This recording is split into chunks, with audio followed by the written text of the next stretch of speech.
요한복음 11장 25절에서 27절의 말씀을 제가 분독해 드립니다. 예수께서 이르시되 나는 부활이요 생명이니 나를 믿는 자는 죽어도 살겠고 무릇 살아서 나를 믿는 자는 영원히 죽지 아니하리니 이것을 내가 믿느냐. 이르되 주여 그러하외다. 주는 그리스도시요 세상에 오시는 하나님의 아들이신 줄 내가 믿나이다. 아멘. 이 시간 김현아 어린이 바이올린 특송이 있겠습니다.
우리 주 예수 그리스도의 부활을 축하하기 위해서 이 자리에 모인 성도들 여러분과 또 여러분의 가정과 여러분의 섬기는 사업 위에 부활하신 예수 그리스도의 놀라운 은혜와 사랑과 축복이 넘치기를 주님의 이름으로 축원합니다. 우리 옆에 계신 분들하고 인사하시기 바랍니다. 주님이 부활하셨습니다.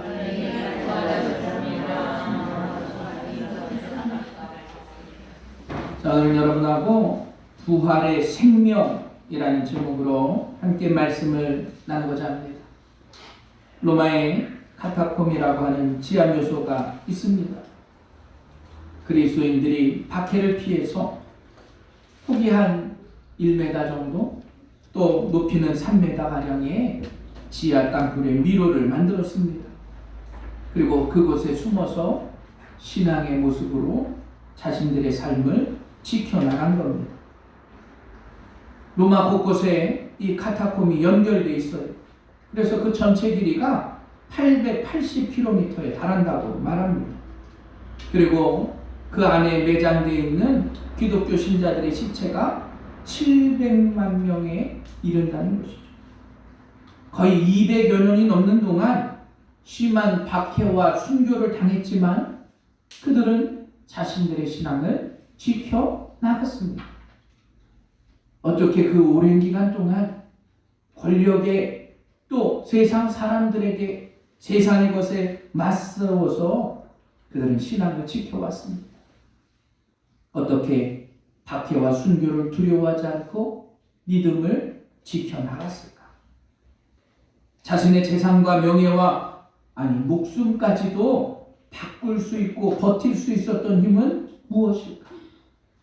여러분, 그 힘이 바로 부활의 주님을 믿은 힘임을 기억하시기 바랍니다. 부활의 주님을 믿었기에 죽음의 골짜기에서도 환난 가운데서도 그들은 당당하게 승리할 수 있었습니다.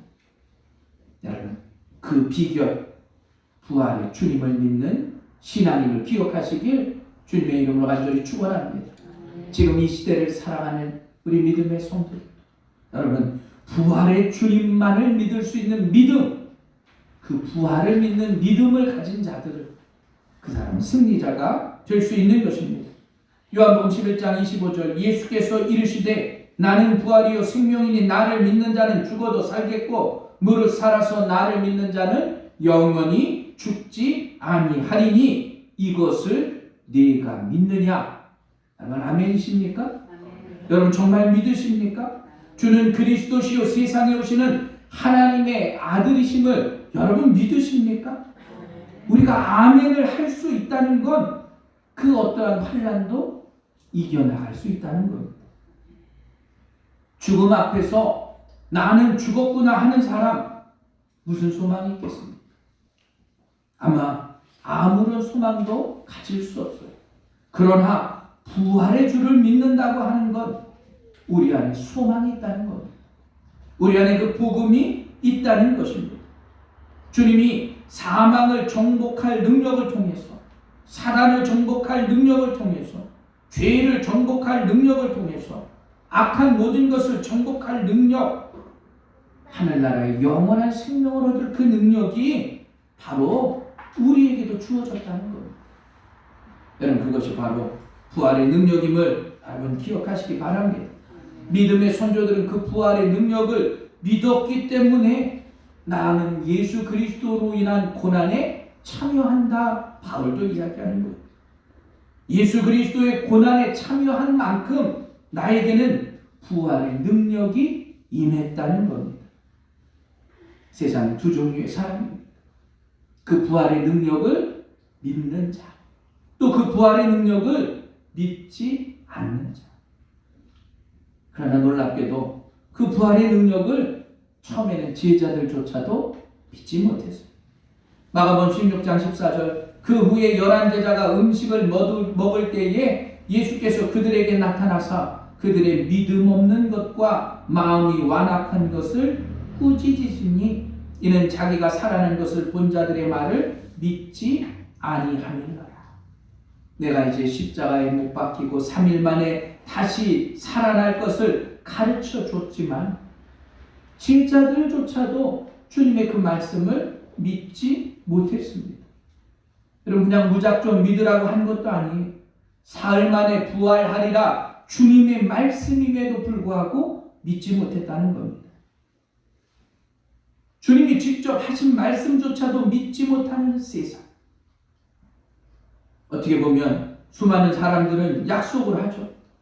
그러나 여러분, 우리가 100% 지킬 수 있는 약속이란 있을 수 없습니다. 사정이 생기고 또 다른 일들이 생기고 사람의 약속은 믿을 수 없지만 주님의 약속은 틀림없음을 기억하시기 바랍니다. 천지는 없어질지라도 주의 말씀은 1.1획도 남김없이 다 이루어 주시는 거예요. 성경의 말씀뿐만 아니라 주님이 직접 하신 그 부활의 은혜의 말씀도 다 이루어 준 것입니다. 그런데 그 말씀을 믿지 않는 사람들이 있었습니다. 목격자들조차도 그 증언을 믿지 않으려 했다는 거예요. 내가 눈으로 보지 않고 내가 만져보지 않고 믿을 수 없다는 겁니다. 그래서 주님이 책망하신 거예요. 믿음 없는 것을 보고 책망하셨습니다. 여러분, 지금 이 시대에도 수많은 그리스도인들이 있어요. 우리도 부활의 능력을 믿는다 말을 합니다. 그러나 실상 내 인생의 삶 속에 그 부활의 능력이 정말 내 안에 있느냐 하는 거예요. 여러분, 부활의 능력이 있는 믿음의 성도들이 세상 속에서 그렇게 힘들어할 수 있냐는 거예요. 세상 속에서 그 어떤 것에도 우리는 두려워하지 말아야 한다는 겁니다. 인간의 생각과 경험과 지식을 뛰어넘는 그 부활의 능력을 여러분 확실히 믿을 수 있는 우리 새생명교회 성도들 되시길 주님의 이름으로 간절히 축원합니다. 그 부활의 능력을 내가 믿었다고 하는 건 예수 그리스도의 생명이 내 안에 있다는 거예요. 예수 그리스도의 생명이 내 안에 있으면 우리는 영원한 살아있는 소망을 가진 자들입니다. 새로운 생명이 내 안에 있는 것이죠. 부활이 없다면 아무것도 소용없습니다. 우리 안에 부활이 없다면 세상의 종교와 그냥 똑같을 수밖에 없는 거예요. 세상에 아무리 성인 군자여도 아직도 그들은 땅에 누워 있습니다. 소망 없는 존재들일 수밖에 없는 거예요. 그러나 주님은 부활하셔서 빈 무덤이 되었음을 기억하십시오.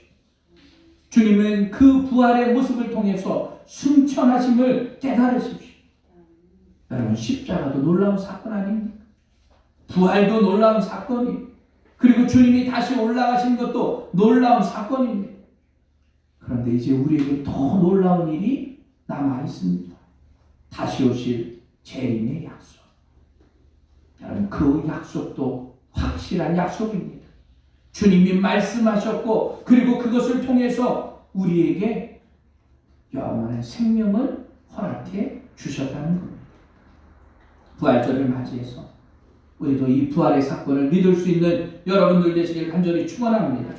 아무리 세상 사람들에게 전해주고 확인시켜 주어도 믿지 않는 자들은 언제나 있었어요. 믿지 않는다는 건 그 부활의 능력이 임하지 않는다는 겁니다. 분명히 기억하시기 바랍니다.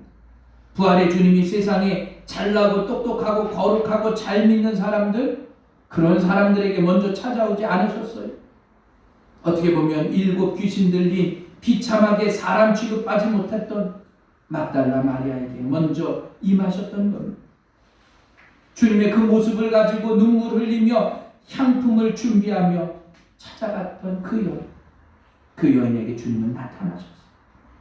귀한 소식을 듣고 제자들에게 달려가 그 소식을 전하라는 겁니다. 여러분, 오늘도 부활의 주님이 여러분과 함께 하십니다. 그 부활의 능력을 여러분에게 입혀 주셨습니다. 하늘에 살아있는 소망을 우리에게 허락해 주셨습니다. 부활의 그 주님을 절대 잊지 마시길 간절히 축원합니다. 때로는 우리의 인생의 삶이 실패할지라도, 다 죽은 것 같을지라도 부활의 주님을 만나서 새롭게 소생하는 믿음의 성도들 되시길 주님의 이름으로 간절히 축원합니다. 아무리 세상에 과학문명이 발달할지라도 많은 사람들은 그 생명에 대한 부활 믿을 수 없다 이야기합니다. 여러분, 그러나 우리는 아멘으로 대답했습니다. 부활의 주님을 믿을 뿐만 아니라 그리스도의 부활이 우리에게도 임한다는 사실을 여러분 모두가 기억하시길 간절히 바랍니다. 부활이라고 하는 것, 그것은 바로 우리의 전부와도 같습니다. 그 부활의 능력이 교회의 기초가 되었기 때문에 그리스도의 부활, 실질적으로 교회의 기초입니다. 교회는 그리스도를 믿는 성도들의 지체와도 같은 존재, 예수 그리스도는 교회의 생명이고 핵심입니다. 그리고 예수를 믿는 그 신앙으로부터 시작되는 것이, 신앙의 생활을 잘 유지하도록 돕는 것, 그게 바로 교회의 역할입니다. 그래서 부활은 교회의 기초가 되는 거예요. 왜 그럴까? 실은 예수님의 제자들조차도 겁쟁이들이었습니다. 예수님이 체포되자 다 뿔뿔이 흩어졌어. 예수님을 가장 열심히 따르던 베드로, 주님, 나는 결코 주님을 버리지 않을 것입니다. 나는 주님이 죽으면 따라가겠습니다. 큰 소리 쳤잖아요. 그러나 여종 앞에서도 주님을 모른다 부인했습니다. 내가 모르는 저분, 나와 상관이 없다. 어떻게 보면 저주까지 하게 된 것입니다. 다른 제자들 역시 그 모습을 보며 다 뿔뿔이 흩어집니다. 또 부활하신 주님을 본 제자들, 내 손가락을 못자국과 창자국에 넣어보지 않으면 믿지 못했습니다. 주님이 하셨던 말씀조차도 믿을 수 없었습니다. 그런데 여러분, 놀랍게도 나약하고 소심하던 겁쟁이였던 그들이 변화된 줄 믿으시길 바랍니다. 여종 앞에서 두려워 떨던 베드로가 제사장들, 또 서기관들, 사두개인들 앞에서 당당하게 예수님을 증거하는 것이, 내가 죽음 앞에서도 너희가 무슨 권세로 이런 일을 하느냐? 베드로가 당당히 얘기합니다. 너희가 십자가에 못 박혀 죽인 나사렛 예수를 하나님이 다시 살리셨다. 내가 예수 그리스도의 이름으로 안진뱅이가 건강하여져서 지금 여기 서 있는, 여러분, 부활의 능력을 가진 자, 그들이 교회를 온전히 세워나가게 됐다는 사실을 기억하시기 바랍니다. 수많은 박해자들이 쫓아다니며 그들을 박해하고 협박했지만 그들은 목숨 걸고 예수를 증거한 것입니다. 다시는 이 이름을, 예수의 이름을 말하지도 말라 위협했지만 그들은 예수의 이름을 당당히 전하게 된 것입니다. 그게 바로 교회의 기초가 된 것입니다. 예수님을 직접 목격했고 예수님의 부활을 눈으로 봤고 예수님의 그 부활을 그들은 깨달았기에 담대함의 은혜가 임한 겁니다. 만약에 우리 안에 부활이 없다면 세상의 종교와 우리도 똑같습니다. 예수님이 부활하시지 못했다면 아마 존재하지도 않았을 거예요. 엄청난 박해와 음모와 엄청난 일 때문에 다 뿔뿔이 흩어져 교회는 사라졌을지도 모릅니다. 그러나 주님의 부활이 있어 우리는 믿음 안에서 승리하는 승리자들이 된 것입니다. 겁쟁이에서 용기 있는 용사가 된 줄 믿으시길 바랍니다. 의심했던 자에서 믿음 충만한 사도가 됐다는 것을 기억하시기 바랍니다. 주님을 받게 했던 자에서 전도자로 변하게 되었다는 것을 깨달으시길 바랍니다.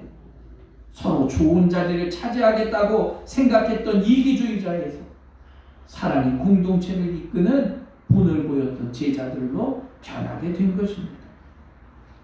나는 부활의 능력을 체험하시기 바랍니다. 부활의 능력을 가진 자들은 사랑의 전도자들이 되는 것입니다. 여러분, 부활의 그 믿음을 받아들일 수 있는 여러분들 되시길 간절히 축원합니다. 죽음의 권세를 이기고 무덤에서 부활하신 예수 그리스도의 놀라운 은혜가 섬기는 교회와 여러분의 가정에 함께하길 주님의 이름으로 간절히 축원합니다.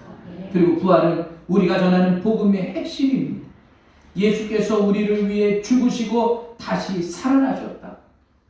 여러분, 진리에 대한 말씀, 복음에 대한 말씀은 이것이 전부예요. 그런데 놀랍게도 예수 안에 죽은 자의 부활이 있다고 백성을 가르치는 것을 세상 사람들은 싫어했다는 거예요. 지금도 마찬가지입니다. 예수 안에 죽은 자의 부활이 있다고 백성을 가르치고 전해야 될 우리의 사명. 그런데 세상은 그것을 싫어할 수밖에 없는 거예요. 고린도전서 15장 3절, 내가 받은 것을 먼저 너희에게 전하였노니 이는 성경대로 그리스도께서 우리 죄를 위하여 죽으시고 장사 지낸 바 되셨다가 성경대로 사흘 만에 다시 살아나사. 초대교회의 가장 핵심의 전도는 바로 그겁니다. 복음을 전할 때 그들이 가장 강조했던 건 부활입니다. 그 당시의 설교는 부활이 빠질 수가 없었다는 거예요. 왜냐? 우리들이 마지막으로 붙잡고 있어야 될 사명, 그게 바로 부활의 소망이기 때문입니다. 여러분, 우리에게는 그 소망이 있음을 기억하시길 주님의 이름으로 간절히 축원합니다. 죽음이 끝이라고 생각하는 사람은 아무리 내가 고고하고 고귀하게 살려고 해도 죽음 앞에서 절망할 수밖에 없습니다. 내가 그 죽음을 이길 수 있는 능력이 안 되기 때문입니다. 키에르케고르는 현대인을 가르쳐 고향을 잃어버린 사람들이라 말해 우리가 마지막으로 갈 고향이 없는 것입니다. 수많은 사람들이 그 죽음의 터널을 담대하게 지나갈 것 같지만 그 터널 앞에서 모두 다 죽음을 두려워할 수밖에 없습니다. 그래서 죽지 않으려고 안간힘을 쓰는 거예요. 그러나 죽음이 새로운 세계를 향한 시작임을 우리는 깨닫습니다. 우리에게는 영원한 부활이 있음을 여러분 모두가 기억하시길 간절히 축원합니다. 아이언사이드 박사는 죽음을 놓고 이러한 이야기를 합니다. 하루는 마을길을 지나가다가 항상 열려있는 어떤 상점에 문이 닫혀있는 것을 발견합니다. 창문에는 커튼이 내려져 있습니다. 이 상점에 무슨 일이 있을까 자세히 봤더니 창문 밖에다 이렇게 써놓았어요. 내부 수리 중. 그리고 여러 날 동안 그 가게는 문을 열지 않았습니다.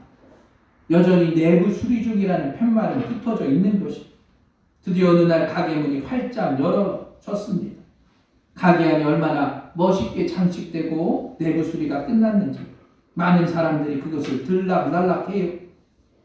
그것을 본 이 박사님이 깨달은 것 바로 그것입니다. 우리 믿음의 사람들에게 있어서 죽음이란 내부 수리 중이구나. 마치 아무것도 없이 걸어 잠긴 문처럼 보이지만 그 안에서 새롭게 우리의 인생의 삶을 수리하는 것입니다. 미국인들에게 가장 존경을 받았던 빌리 그레암 목사님이 죽음에 대해서 이렇게 말합니다. 여러분, 빌리 그레암이 죽었다는 소식이 신문에 나거든 그 신문의 기사를 믿지 마십시오. 내가 죽은 것이 아니라 주소를 옮긴 것 뿐입니다. 우리들에게 있어서 죽음은 영원한 안식을 위한 쉼표임을 여러분 모두가 기억하시길 주님의 이름으로 간절히 축원합니다. 예수 그리스도의 죽음이라고 하는 것 끝이 아니라 이제 그것을 통해서 새로운 생명의 길이 열린 것입니다. 여러분, 그래서 부활은 우리에게 승리의 날입니다. 부활절은 예수 그리스도의 승리의 날이기 뿐만 아니라 우리가 전해야 될 복음의 핵심이라는 것입니다. 새로운 생명을 얻은 그날, 여러분 천국의 소망을 가지고 살아갈 수 있는 우리 믿음의 성도들 되시길 주님의 이름으로 간절히 축원합니다. 여러분, 이제 봄이 되었습니다. 사방을 둘러보십시오. 얼마나 아름다운 꽃들이 피었습니까? 정원에는 나무들이 많이 심어져 있어요. 그러나 겨울이 되어서 말라 죽은 것 같은 나무들 이제 생명의 나무들이 되어서 새순이 돋습니다. 잎도 파랗게 돋아나고 아름다운 꽃을 피우기도 하고 이제 열매도 맺을 것입니다.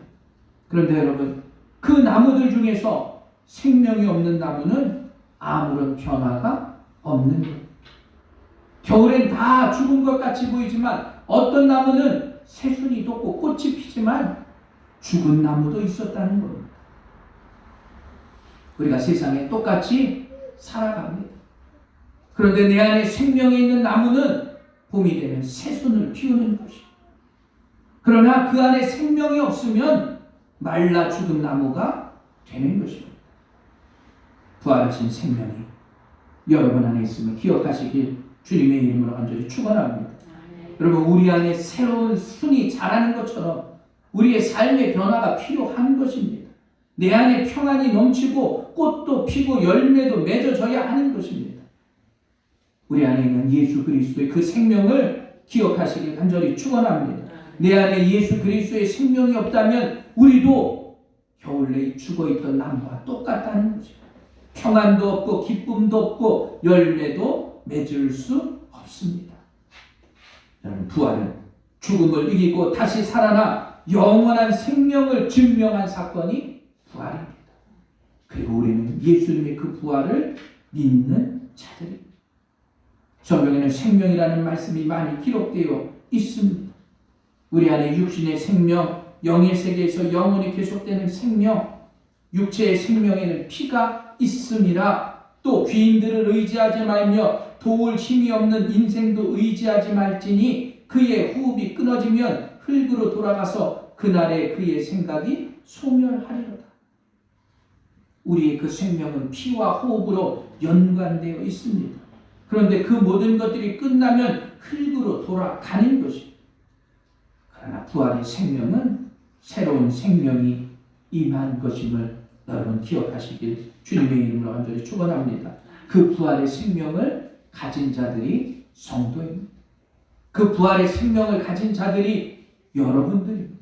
그 부활의 생명을 가진 자들이 승리의 삶으로 나아가는 거예요. 자, 예수님의 부활의 생명으로 말미암아 우리에게는 새 생명이 주어짐을 여러분 기억하십시오. 요한복음 11장 25절 예수께서 이르시되 나는 부활이요 생명이니 나를 믿는 자는 죽어도 살겠고. 육체의 생명은 씨앗이 있습니다. 인생의 한계가 있어요. 그러나 예수의 부활로 인하여 부여된 생명, 우리는 새로운 생명을 얻은 자들입니다. 내가 곧 길이요 진리요 생명이니 나로 말미암지 않고는 아버지께로 올 자가 없느니라. 예수님의 부활의 생명은 결코 사람을 통해서 얻을 수 없습니다. 그 어떠한 과학, 그 어떠한 지식, 그 어떠한 시스템을 통해서 얻을 수 없어요.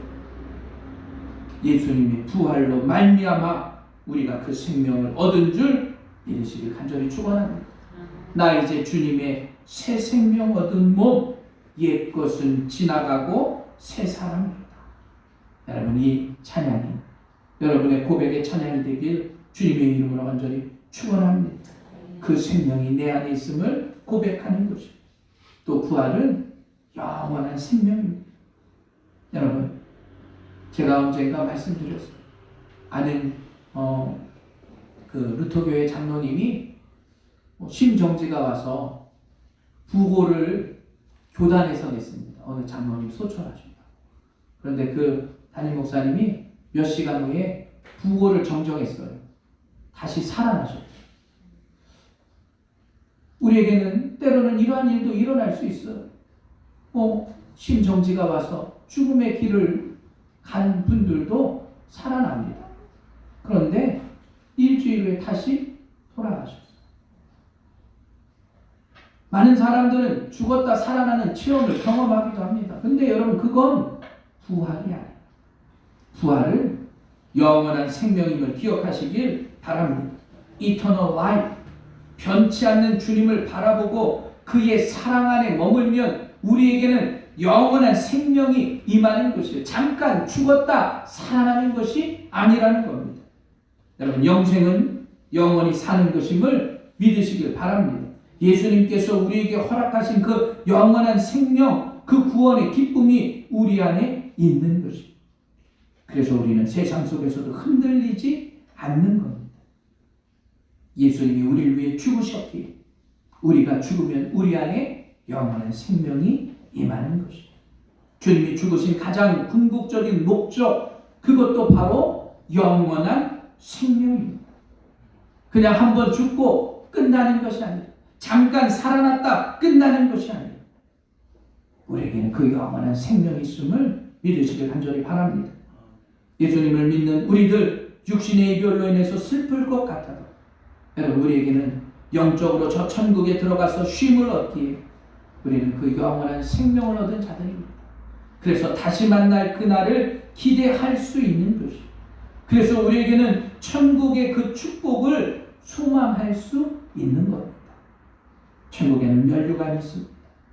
여러분, 그 만남의 축복을 소망하시길 간절히 축원합니다. 그리고 마지막, 죄와 사망의 권세에서 승리한 생명이 우리 안에 있다는 것입니다. 우리가 세상 속에 살아가지만, 죄악된 수많은 모습 속에 나아가지만, 죽음 앞에서 두려워 떠는 수많은 사람들 가운데서도 우리는 승리의 생명이 있다는 것입니다. 하나님께서 예수님을 믿는 모든 자에게 영생을 약속하셨습니다. 그 영생을 여러분에게 주신 줄 믿으시길 간절히 축원합니다. 진실로 진실로 내게 이르노니 사람이 물과 성령으로 나지 아니하면 하나님의 나라에 들어갈 수 없느니라. 그 성령의 거듭남이 우리 안에 있어야 하나님의 나라에 들어갈 수 있는 것입니다. 영원한 생명을 믿지만 성령의 거듭남이 없다면 결코 하나님의 나라에 들어갈 수 없는 것입니다. 우리는 예수님의 부활로 말미암아 죄와 사망의 권세에서 승리한 생명이 있는 자들임을 기억하십시오. 승리의 생명을 얻었기에 여러분 죽은 자처럼 살지 마십시오. 우리의 지체를 의의 무기로 하나님께 드리시길 간절히 축원합니다. 영적으로도 건강한 승리자들이 되십시오. 육체적으로 더욱더 건강해지시길 바랍니다. 천국의 소망을 가진 자들답게 담대하게 나아가시길 바랍니다. 하나님의 선한 청지기로서 맡은 사명에 최선을 다할 수 있는 우리 새생명교회 믿음의 성도들 되시길 주님의 이름으로 간절히 축원합니다. 프랑스의 철학자 꽁트와 영국의 시인 칼라일이 이러한 대화를 했습니다.